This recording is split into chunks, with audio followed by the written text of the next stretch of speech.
L'histoire commence par un meurtre sur la presqu'île. Chargé de l'enquête, le commandant Pesqueur ressemble à son auteur. Il aime la mer, les bateaux et ces fameuses terres entre deux eaux, à tel point que ce décor deviendrait presque le héros du livre. Ce qui m'a plu ici, c'est l'atmosphère. C'est vrai que côté industriel, côté friche, il y a un côté brutal, il y a un côté sauvage.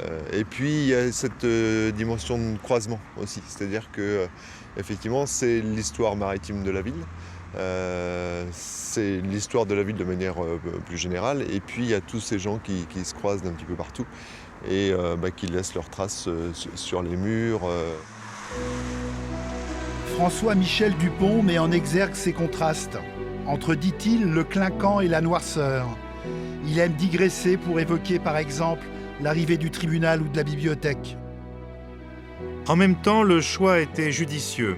La justice et la culture étaient toujours aux avant-postes de la limite, l'une pour la faire respecter, l'autre pour inviter à la transgresser.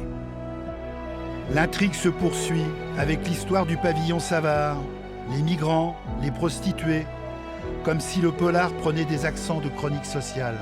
Sans dévoiler l'intrigue, mais l'importance de l'argent aussi dans nos sociétés, le manque de considération qu'on accorde aux gens parfois.